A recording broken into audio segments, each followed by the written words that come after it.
పెళ్లికి ఆలస్యం అవుతుందా? మీ వైవాహిక జీవితంలో సమస్యలు వస్తున్నాయా? ఆర్థిక, వ్యాపార, కుటుంబ, వాస్తు సమస్యల పరిష్కారానికై వెంటనే సంప్రదించండి శ్రీ శివశక్తి జ్యోతిష్యాలయం, అల్కాపురి టౌన్షిప్, మణికొండ, హైదరాబాద్.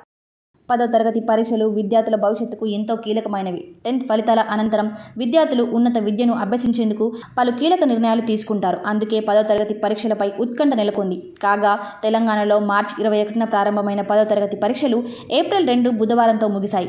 మొత్తం 2650 కేంద్రాల్లో 10వ తరగతి పరీక్షలు నిర్వహించగా దాదాపు 5 లక్షల మంది విద్యార్థులు పరీక్షలు రాసినట్లు తెలుస్తుంది. పలు ప్రాంతాల్లో క్వశ్చన్ పేపర్ లీకేజ్ ఘటనలు మినహా పరీక్షలు ప్రశాంతంగా ముగియడంతో తెలంగాణ ఎస్ఎస్సి బోర్డు మూల్యాంకనం నిర్వహించేందుకు సిద్ధమవుతుంది.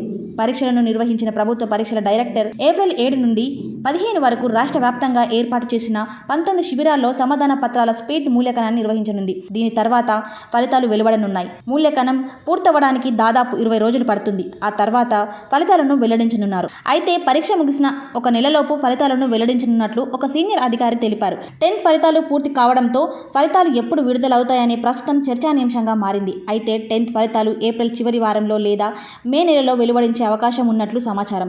తెలంగాణ 10th ఫలితాల కోసం అధికారిక వెబ్సైట్ www.bsc.telangana.government.in లో తనిఖీ చేసుకోవచ్చు. ఈసారి రాష్ట్ర ప్రభుత్వం గ్రేడింగ్ విధానాన్ని రద్దు చేసి విద్యార్థులకు మార్కులు కేటాయించింది. ఎక్స్టర్నల్ పరీక్షలకు 80 మార్కులు, ఇంటర్నల్ పరీక్షలకు 20 మార్కులు కేటాయించింది. ప్రస్తుతం ఓరియంటల్ సైన్స్కు సంబంధించిన 2 పరీక్షలు ఈ నెల 3-4 తేదీల్లో జరగనున్నాయని, వాటికి కొద్ది మంది మాత్రమే హాజరవుతారని అధికారులు తెలిపారు. ప్రభాత సూర్యుడు జాతీయ తెలుగు దినపత్రిక. ప్రతి అక్షరం నిజం వైపు.